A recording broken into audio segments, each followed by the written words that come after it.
Bem-vindos ao curso de Terapia Cognitivo-Comportamental aplicada ao tratamento da depressão e da fibromialgia. Como intervir psicossomaticamente? Bem, mas vamos direto para o curso porque tem muito conteúdo muito interessante que certamente vai ajudar muito você, seja auxiliando no tratamento dos seus clientes, ou seja para você que é portador da fibromialgia e do transtorno de humor depressivo. Vamos ver essa aula agora? Bem, nessa aula nós vamos falar sobre a terapia cognitivo-comportamental e a hipnose no tratamento da depressão e fibromialgia e como é possível intervir psicossomaticamente. Pois sabemos que a fibromialgia ela é uma comorbidade da depressão e não existe uma causa específica, ela geralmente está associada à depressão como uma comorbidade. E nessa aula eu, Rafael Siqueira Macedo, psicólogo clínico, especialista em hipnose clínica, hospitalar e organizacional, analista comportamental, eu vou falar sobre alguns aspectos neurofisiológicos da depressão, algumas formas de intervir através das técnicas da hipnose, como a visualização criativa, técnicas de relaxamento e técnicas de dissociação. E durante o curso você vai perceber alguns aspectos sintomatológicos da depressão e também da fibromialgia. Essa aula é um oferecimento do IBHEP, o Instituto Brasileiro de Hipnose e Evolução Psicológica. A evolução sempre com você.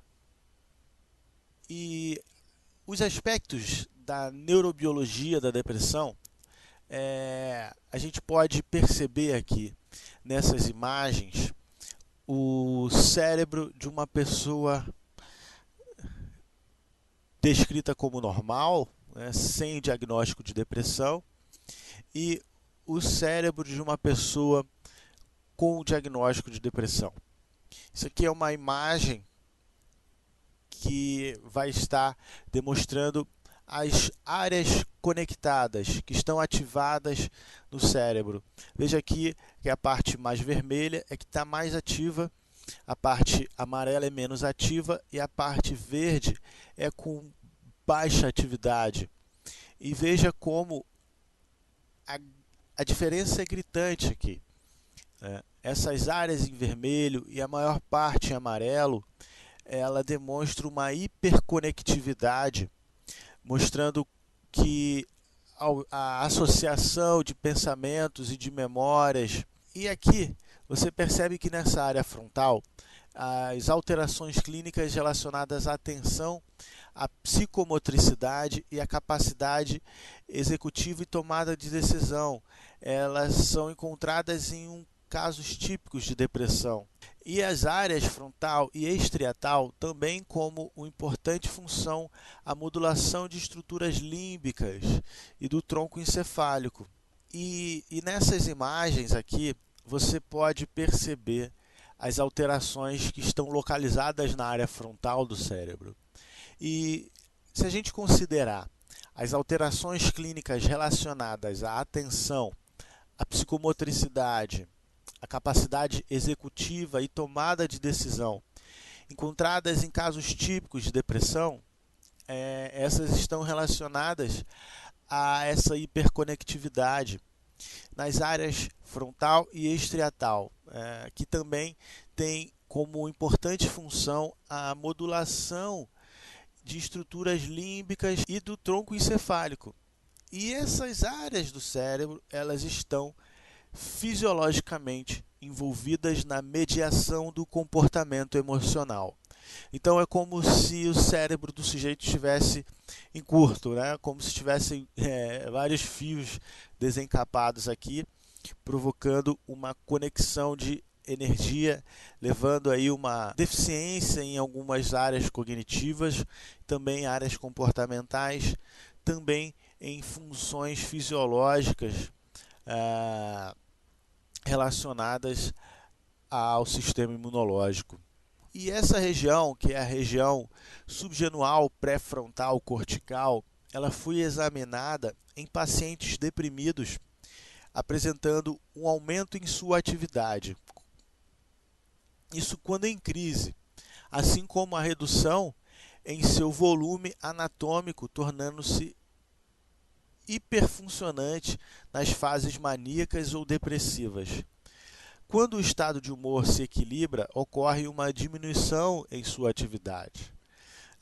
Então, ao contrário do que se pensava antes, mesmo numa pessoa com transtorno bipolar, que pode estar em fase de mania ou em fase de depressão, existe essa hiperfuncionalidade nessas áreas que envolvem todos esses sistemas que são importantes nessa mediação do comportamento emocional. A resposta ao estresse crônico é representada fisiologicamente pelo eixo hormonal hipocampo, hipotálamo, hipófise adrenal. Envolve várias áreas que são responsáveis por uma série de efeitos de produções hormonais, e isso leva, a partir da ativação desse eixo, de vias neurológicas hormonais, leva a um aumento de secreção de glicocorticoides, que são hormônios que sinalizam e reparam o corpo para o estresse. Então, ele provoca uma reação constante, crônica, de secreção de corticoides no organismo. E isso vai estar também provocando a diminuição do sistema imunológico.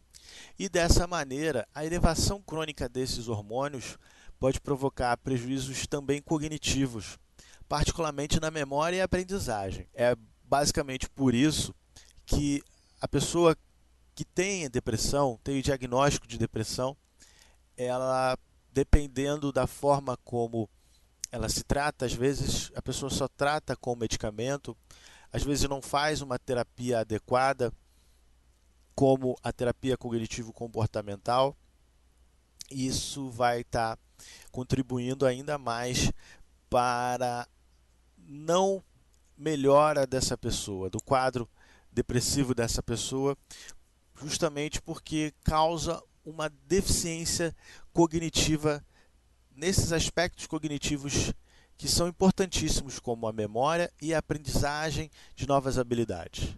Isso vai estar associado a alterações estruturais no cérebro e fora, como eu disse, a questão da baixa do sistema imunológico. E esta região ela é normalmente relacionada com a geração de palavras por associação e é ativada em indivíduos normais também, quando solicitados a gerar pensamentos tristes através da sugestão. E essa é uma forma experimental de induzir o humor depressivo em laboratório. Seria uma forma de utilizar a hipnose desorganizadora, gerando a associação de palavras. Isso vai estar buscando memórias significativas que geram um humor depressivo. E o que poderia ocorrer em pacientes deprimidos seria uma hiperatividade associativa quando elas experimentam os pensamentos negativos incessantes, que geralmente acontecem de maneira automática. A gente pode separar aí, numa estatística grosseira, que 95% dos nossos pensamentos, talvez até mais de 95% dos pensamentos, ocorrem de maneira automática. Isso vem de aprendizados, informações que nós entramos em contato de maneira repetitiva, geram aprendizados e vão estar e esses aprendizados vão estar preenchendo o nosso inconsciente, vamos assim dizer, e assim, quando a gente se depara a estímulos externos, isso vai provocar a associação de pensamentos através dos símbolos das palavras, e essas palavras vão estar associadas a pensamentos automáticos e a memórias situacionais que geram emoções negativas, causando aí o transtorno de humor. Pela minha experiência, eu tenho provas suficientes para dizer isso.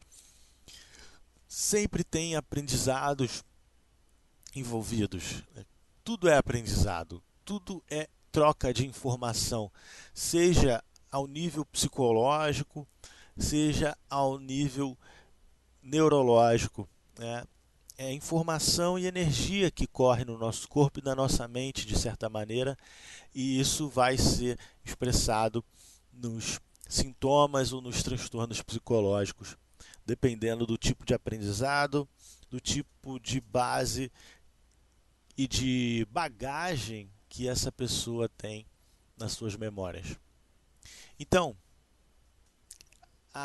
mesmo havendo controvérsias quanto à gênese da redução do tamanho desta região, podendo ser esta uma consequência tardia do dano tecidual referente a esse hiperfuncionamento crônico dessas áreas cerebrais. E haveria ainda a redução do fluxo sanguíneo e do metabolismo em tratos dopaminérgicos do sistema mesocortical e mesolímbico na depressão. Isso gera o quê?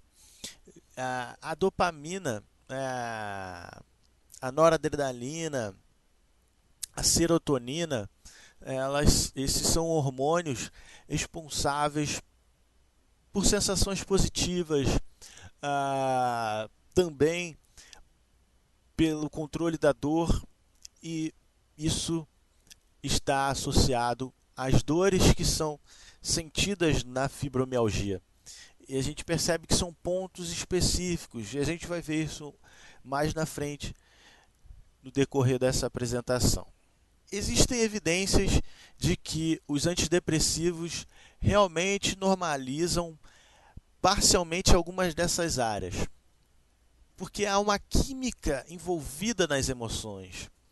Quando trazemos à mente algo ruim, o pensamento gerado no córtex pré-frontal rapidamente se projeta para o sistema límbico, envolvido no processamento das emoções.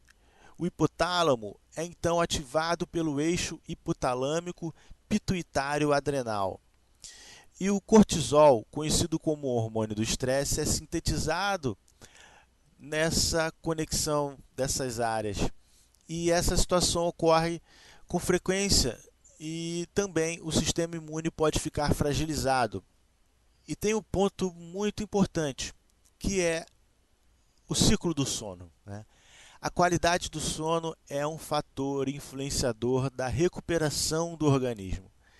E geralmente a pessoa com depressão ela tem o seu ciclo do sono alterado. Então, é fundamental para o bem-estar do indivíduo e para o funcionamento adequado do seu organismo que ele durma bem, nas horas adequadas, e também a questão muito importante é a aceitação de situações que ocorrem, que podem ser aproveitadas para o processo de terapia na coleta de dados, de informações que são úteis para a própria resolução dessa questão da depressão.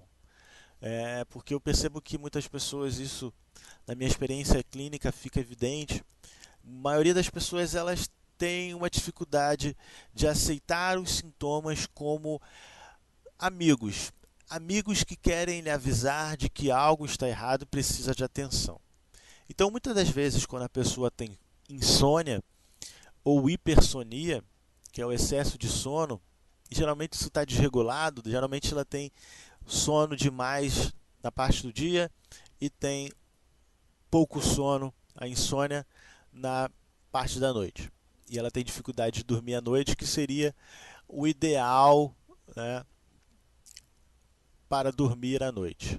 Mas existem pessoas que têm uma atividade melhor, um melhor desempenho na parte da noite. Eu, particularmente, tenho um desempenho muito melhor na parte da noite. Eu estou filmando essa aula agora aqui, já são quase meia-noite, essa noite de verão aqui no Rio de Janeiro, bem quente, e eu funciono muito melhor à noite.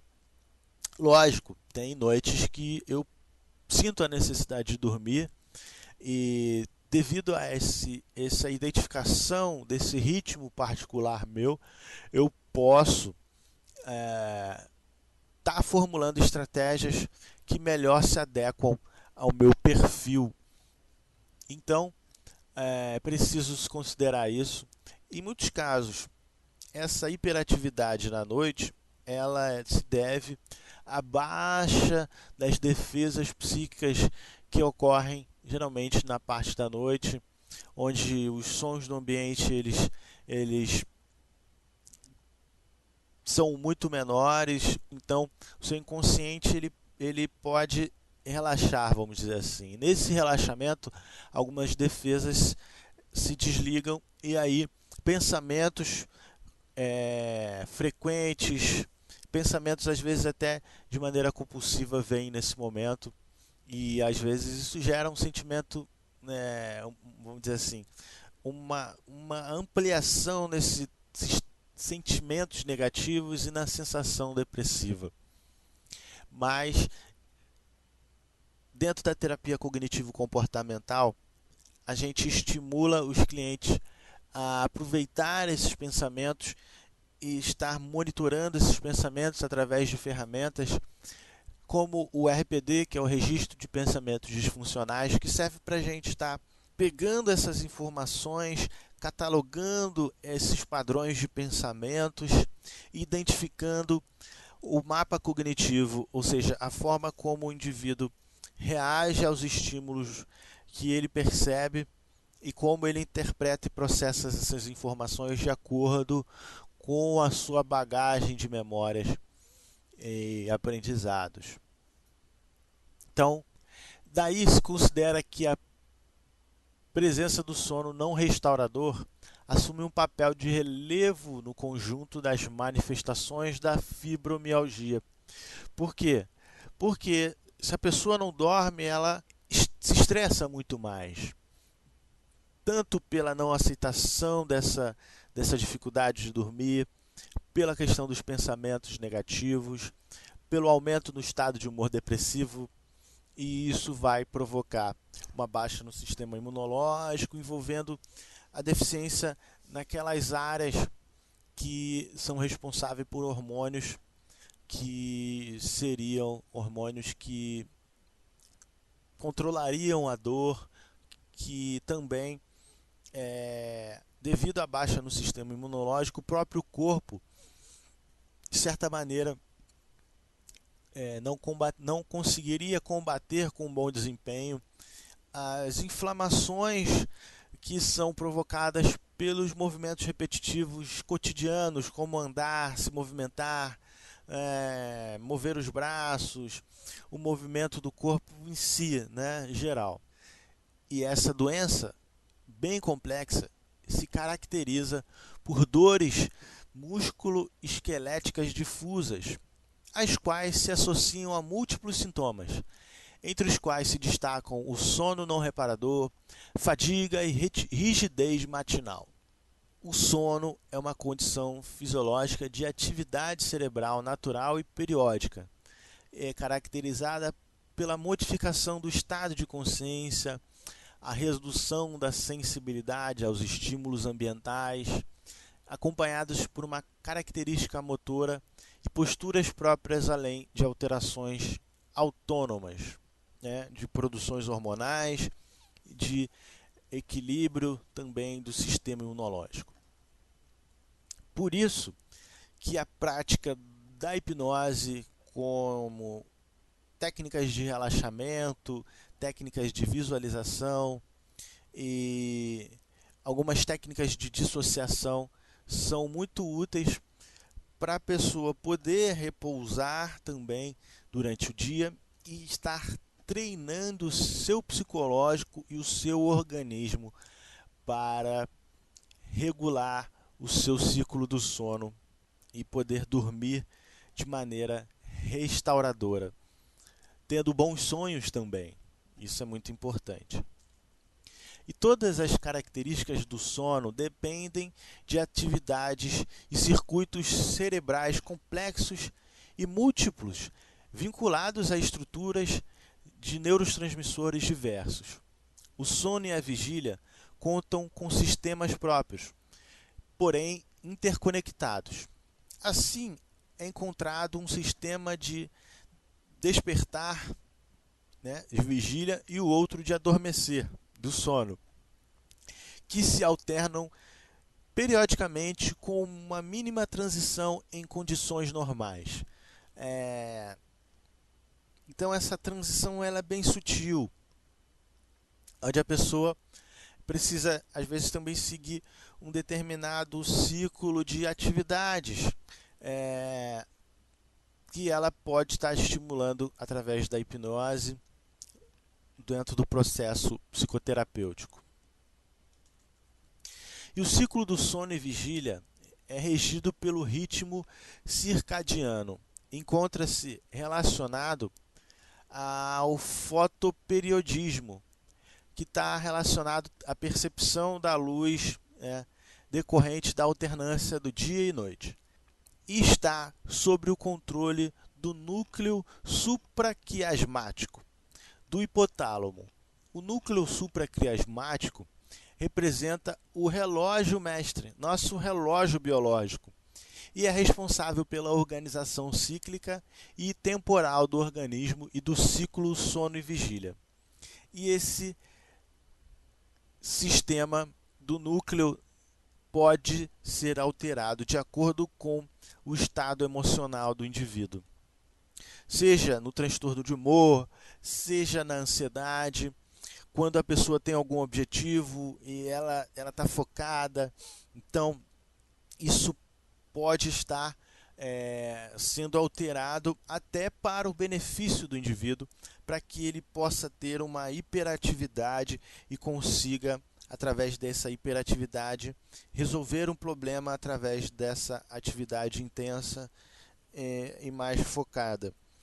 E quando o indivíduo tem crenças negativas relacionadas a si mesmo, ao mundo, né, a outras relações e ao futuro, diante das possibilidades que aparecem e que podem surgir diante dele, essas estruturas que a gente pode chamar de crenças ou esquemas, como descrito por Jeffrey Young na própria terapia cognitiva comportamental, focada nos esquemas, são os esquemas iniciais desadaptativos que são formados a partir dessas crenças que são geradas nos aprendizados durante o processo de desenvolvimento da criança, que são reforçados na adolescência e na vida adulta, nas outras relações, devido a essa maneira bem particular do indivíduo filtrar as informações sobre o mundo e sobre ele mesmo enquanto possibilidades, e isso está ligado diretamente às estruturas da autoestima, que são a autoimagem e autoconceito, são estruturas básicas que compõem a nossa autoestima. Em outras aulas, nós vamos falar um pouco mais detalhadamente sobre esses aspectos da autoestima, sobre aprendizados, sobre as relações hipnóticas da infância que vão estar colaborando para essas formas particulares de interpretar as informações que causam sofrimento em tantas pessoas. Critérios para diagnosticar a fibromialgia de acordo com o Colégio Americano de Reumatologia. Bem, a dor é considerada lancilante e difusa, né? Ela vem, ela fica pulsando e ela se difunde em vários pontos do corpo quando estão presentes, né? Isso pode ter momentos em que está mais intensa, momentos em que a pessoa não sente dor, né? Isso depende muito do estado de humor dela. E também da questão das atividades, da forma como o indivíduo vai lidar com essas questões. A dor do lado esquerdo do corpo, a dor do lado direito do corpo, dor acima da cintura, dor abaixo da cintura, dor no esqueleto axial, né, na coluna cervical ou parte anterior do peito, coluna torácica ou coluna lombar. Também deve estar presente, né, para a gente poder definir esses critérios de diagnóstico da fibromialgia. E nesta definição, né, as dores no ombro e dores nas nádegas também é considerada como dor que envolve um lado do corpo. Dor na coluna é considerada dor no segmento mais baixo, né? Dor em 11 dos 18 pontos, de acordo com o teste que o médico vai fazer, tocando em pontos específicos. Se a pessoa tiver dor em 11 dos 18 pontos sensíveis, ela é considerada uma pessoa com fibromialgia. São pontos específicos: occipital, bilateral, nas inserções do músculo suboccipital, cervical, baixa, bilateral, no aspecto anterior aos espaços intratransversos em C5 e C7, que são pontos, né, específicos que o médico especialista vai estar diagnosticando. São esses pontos aqui, né, o C5 e o C7. Então, aqui são outros pontos, né, aqui sinalizando, né, quais são os pontos específicos que são palpados nesse teste para poder estar diagnosticando a pessoa com fibromialgia. A fibromialgia é uma desordem característica por uma reação neuromuscular imprópria que leva a uma dor crônica. É caracterizada por anormalidades no processamento de estímulos e respostas dolorosas no sistema nervoso central. Aspectos psicológicos, os fatores que governam o comportamento psicológico, tais como a personalidade, humor, atitude, assim como fatores sociológicos, o trabalho, status econômico, cultura e relações familiares, podem modificar a dor biologicamente pela interação com neuropeptídeos, a fim de alterar a percepção dolorosa, né? E a dor ao longo prazo leva a uma diminuição da autoestima e reduz a capacidade de autocontrole. Um dos maiores problemas encontrados pelos pacientes com fibromialgia é a dificuldade de comunicar como eles realmente se sentem. As queixas podem ser muito subjetivas e difíceis de verificar ou qualificar.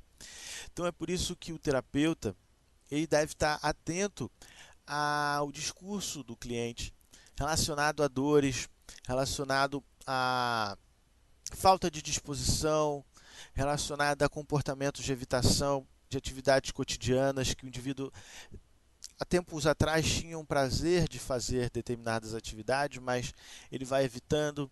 Então existem várias formas sutis do indivíduo se queixar relacionado à fibromialgia quando ele não tem esse diagnóstico bem diferenciado, né, por um médico especialista. Então, qual é o papel do psicólogo e do terapeuta nesse momento? É sugerir que o cliente ou a cliente busque um profissional qualificado para poder diagnosticar, e o papel do terapeuta que utiliza a hipnose, nesse caso, é auxiliar através de técnicas específicas o manejo dessa dor e o controle da dor através de técnicas de hipnose. Então, o nosso trabalho é bem simples e eu vou estar apresentando mais para o final algumas técnicas de controle da dor, e numa outra aula, no outro mini curso desse, eu vou estar fazendo especificamente sobre técnicas de controle da dor que também podem ser utilizadas para o auxílio ao tratamento de pessoas com fibromialgia. Depressão e fibromialgia. Diversos estudos mostram que cerca de 18% dos pacientes com fibromialgia mostram evidência de depressão e 58% mostram uma história de depressão importante em sua vida. O que isso significa? Bem, em qualquer ponto, a maioria dos pacientes com fibromialgia não é seriamente deprimida, mas tem uma depressão que é considerável. Fatores comportamentais que são mais comuns em pacientes com fibromialgia.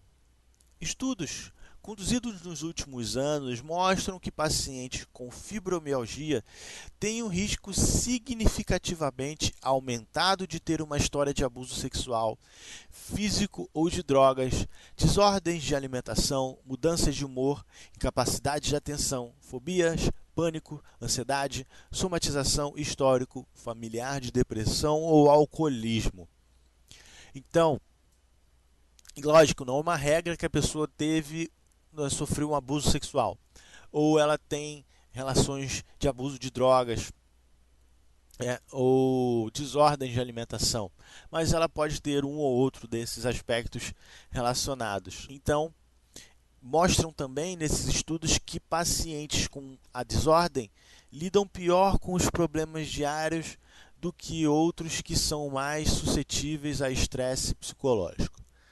Eu lembro de um caso de uma paciente que eu tratei com queixa de depressão, com o diagnóstico de depressão já há mais de uma década, inclusive se aposentou por causa dessa questão.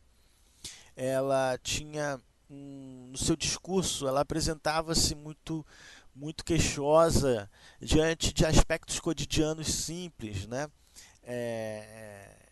A ponto de, muitas das vezes, ser, né, desagradável sair para jantar, para comer alguma coisa fora, porque ela sempre reclamava da comida, sempre pedia para trocar alguma coisa, ou reclamava da bebida, do tempero. Em outras situações também, em relações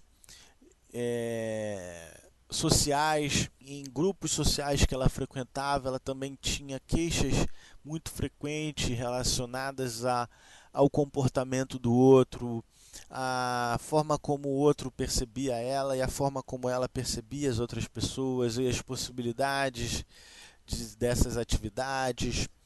Então, era frequente, né, no seu discurso essas situações e a interpretação negativa de muitas situações cotidianas, que muitas das vezes, em algumas situações, cabia a ela modificar essas situações e o resultado dessas situações, em outras não, né? Era simplesmente o fato dela aceitar as coisas como elas são naturalmente, e aceitar a ambiguidade das coisas, aceitar a sua própria ambiguidade também, né? Era uma coisa que foi relacionada aos restaurantes, à comida, né? Nem ela mesma, né? Ela conseguia acertar sempre o tempero daquela comida específica, todas as vezes. Então ela, através de algumas técnicas de confrontamento da terapia cognitivo-comportamental, a gente conseguiu modificar essa percepção distorcida. Lógico, foi um processo bem intenso, um médio prazo considerável, que levou a ela a trabalhar memórias do passado através de técnicas de regressão de memórias, que é uma das técnicas que eu mais utilizo de maneira direta ou indiretamente na hipnose com os clientes com que eu trabalho. Então, a gente pode, através dessas técnicas de regressão de memória, estar identificando possíveis aprendizados em situações específicas que geraram emoções negativas, e a repetição dessas situações ou outras situações que aconteciam de maneira intensa ou situações que aconteciam de maneira repetitiva, mas todas essas levavam a um estado emocional intensificado, ou seja, um estado hipnótico desorganizador que gerou um aprendizado disfuncional. E perfis de personalidade. Pesquisas apontam que pelo menos metade dos indivíduos com fibromialgia são mulheres, com idade entre 20 e 60 anos, que têm uma inteligência acima da média. E isso se comprova com muitos clientes que eu já atendi com queixa de fibromialgia e depressão. E apresentam também tendências perfeccionistas. São pessoas eficientes no que fazem, bem arrumadas, gostam de ser organizadas, controlam situações e frequentemente fazem listas. Um evento excitatório, trauma, novas responsabilidades no trabalho ou pressão, estresse familiar comprometem este equilíbrio delicado. Como elas têm medo de falhar, de rejeição, ou se sentem culpadas devido à crescente dificuldade de manter seu estilo de vida e atividades, uma ansiedade moderada persistente piora tudo isso. Isso torna difícil seu dormir e finalmente leva a dores neuromusculares. Isso fica muito evidente em outros casos de mulheres que eu atendi com queixa de depressão e fibromialgia. Uma dessas também tinha uma dificuldade no seu casamento e a mudança, a melhora no quadro depressivo e nas dores da fibromialgia só se realmente duraram mais tempo, porque tinha picos em momentos em que ela tinha um humor ótimo e aí aconteceu alguma briga com o marido. Aí estava indo bem, teve mais uma quase separação. E depois mais umas questões relacionadas a brigas e desentendimentos com esse marido.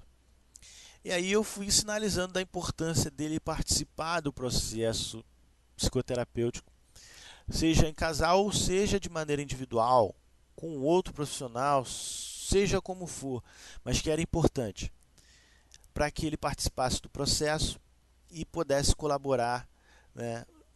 Porque muitas das situações que faziam a variação de humor e causavam essas dores eram geradas por desentendimentos com esse companheiro de mais de 30 anos de casamento. E aí ele decidiu fazer terapia comigo. No primeiro momento eles fizeram em formato de casal, depois eles escolheram dar um tempo, porque já tinham resolvido questões do casal e resolveram trabalhar o individual, né, de cada um dentro do processo de terapia que, de maneira sistêmica, iria estar colaborando para o casal quanto para a individualidade das partes. E foi sensacional o resultado. E foi uma experiência muito gratificante para mim enquanto psicólogo e hipnoterapeuta. E a TCC para a depressão. E Aaron Beck, na sua prática clínica, ele começou a questionar o que a psicanálise, abordagem imperativa da época, dizia dos pacientes com depressão, que eles tinham uma necessidade de sofrer.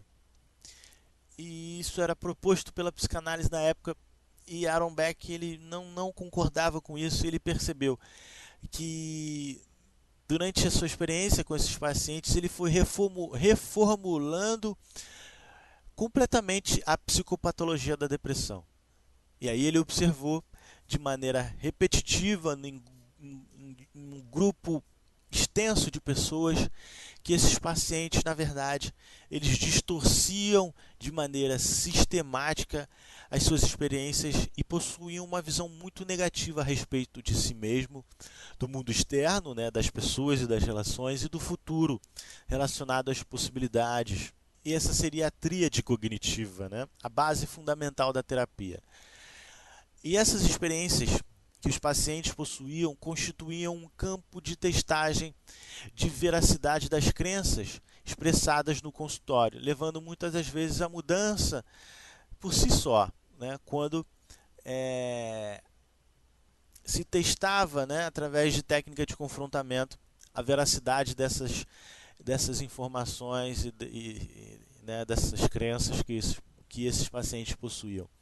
É uma forma científica, né, de testar hipóteses. Crenças nada mais são do que hipóteses, possibilidades de uma realidade múltipla, perceptiva, distorcida por uma percepção que tem um fundamento disfuncional. E Beck ele defende que a necessidade de uma terapia psicológica voltada para a modificação dessa visão negativa dos pacientes é a terapia mais indicada e é fundamental para alcançar a reestrutura cognitiva que vai gerar uma atualização nessas crenças disfuncionais, gerando novos aprendizados. Aí tem estratégias durante a terapia de desenvolvimento de habilidades, né? E aí dramatizações, ensaios através de visualização criativa, sugestões de aplicação dessas atividades, dessas novas habilidades em situações reais da vida do indivíduo. E através da visualização ele vai fazer o quê, né?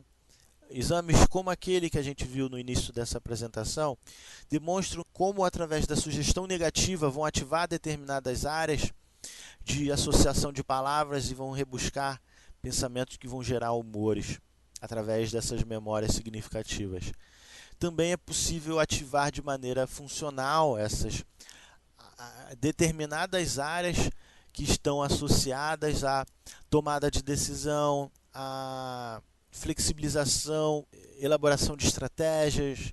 Visualização da atividade vai ativar as áreas também relacionadas à psicomotricidade e aos aspectos emocionais envolvidos a essas situações que o indivíduo pode até evitar, né, de confrontar na vida real. Então, esse trabalho também é feito com atletas de alto desempenho, né, através da visualização criativa, de técnicas de relaxamento, respiração, de mudança de estado mental, com o autocontrole. É muito interessante essas técnicas. E se a gente considerar que atletas de alto desempenho, que necessitam de uma alta performance, conseguem ter um ganho significativo com essas técnicas, que dirá a gente que precisa de um desempenho normal na nossa vida, simplesmente para conseguir fazer coisas que já fazia um tempo atrás e voltar a fazer, ou fazer coisas que você deseja fazer, que você tem a vontade de fazer, né? e que muitas vezes sofre por não fazer. A TCC, Terapia Cognitivo-Comportamental, é uma abordagem estruturada, diretiva, ativa, de prazo limitado. Ela se baseia no pressuposto que a maneira como o indivíduo estrutura o mundo, suas cognições, determinam seus afetos e comportamentos. As técnicas terapêuticas servem para identificar, testar e reavaliar essas crenças no intuito de torná-las mais condizentes com a realidade, gerando aí uma ressignificação que possibilita, através do desenvolvimento de novas habilidades, uma reestrutura cognitiva, gerando benefícios e funcionalidade na vida das pessoas. E nesses 10 anos de trabalho como terapeuta, utilizando a hipnose, eu tenho visto resultados incríveis, fascinantes.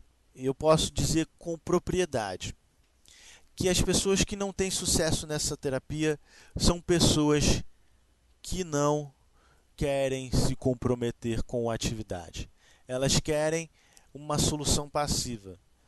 E isso não existe em nenhum aspecto da vida humana. Quem espera cansa e nunca alcança, né? Só quem vai lá e faz que consegue resultado. E se você não está satisfeito com o resultado que você tem, no mínimo, você tem 50% de responsabilidade nesses resultados. A gente precisa da colaboração do cliente para o sucesso da terapia. E se ele tiver consciência de que essas situações que ele vive hoje são resultado de aprendizados que ele teve, ele entende que se ele gerar novos aprendizados, ele vai mudar os resultados. Isso é fascinante. Então, identificar os sintomas-alvos, cognições apoiando esses sintomas, testar empiricamente, logicamente, essas cognições. Então, a gente tem foco, né? Aí a gente faz a técnica da flecha descendente, né? Aí a partir dos sintomas, do monitoramento de pensamentos automáticos, a gente consegue estar chegando a possíveis combinações de aprendizados, causas possíveis que geram o sofrimento. E esse empirismo colaborativo na abordagem, o terapeuta ele é ativo no processo, agindo conjunto com o paciente. Geralmente no início ele é mais ativo e no final ele vai se tornando menos ativo para justamente gerar a autonomia no cliente para que ele possa ter um resultado mais efetivo e o que é melhor, efetivo e duradouro. Coisas que ele vai levar para o resto da vida, como o desenvolvimento da autoconfiança e da autoimagem, que vai gerar uma autoestima positiva e coerente. Os focos são no problema atual. Apesar de entender que as experiências passadas constituem a base do sistema de crenças do cliente, o foco da atuação do terapeuta são nas situações presentes, que podem ser testadas e reavaliadas à luz de novos conhecimentos produzidos através das técnicas específicas. E aí, a regressão de memória tem um papel fundamental no processo, na forma como eu trabalho utilizando a terapia cognitivo-comportamental junto com a hipnose clínica, que seria conhecida como a hipnoterapia cognitiva. Porque a gente vai ter uma base muito mais fundamentada. A gente vai ter mais propriedade nas informações que geram essas crenças, que vão estar criando os esquemas iniciais desadaptativos dos sujeitos com quem a gente trabalha. E aí a gente vai ter propriedade nessas informações, chegando, na maioria das vezes, a situações específicas que geram e causam esse sofrimento. Fantástico. É realmente fantástico os resultados. O modelo cognitivo da depressão. A tríade cognitiva, como eu falei, é a visão negativa de si mesmo, a visão negativa do mundo, das relações, das pessoas, é a visão negativa do futuro, das possibilidades, né? É essa a hiena, né, do desenho lá, ó vida, ó céus, né, que sempre está reclamando, sempre queixosa, sempre negativa. E os sinais e os sintomas da depressão são explicados como consequências da ativação de padrões cognitivos disfuncionais. Os esquemas, como eu falei, são padrões cognitivos que formam a base da regularidade das interpretações de um conjunto específico de situações. Predominantes na depressão são disfuncionais. O paciente distorce as situações para que estas se adequem a esses esquemas iniciais desadaptativos ou disfuncionais que filtram as informações de uma maneira muito particular, fundamentada nessas crenças negativas, disfuncionais. Isso acontece devido ao processamento falho das informações. Por isso que a gente tem que ressignificar as memórias para gerar a reestrutura cognitiva, atualizando o processador, né, do nosso cérebro. E erros sistemáticos de pensamento mantêm a crença do paciente na validade dos seus conceitos negativistas, mesmo na presença de evidências contrárias. É por isso que a gente tem que persistir, gerando a repetição para gerar um novo aprendizado. E aí confrontar as informações da veracidade que o sujeito distorce segundo esses esquemas.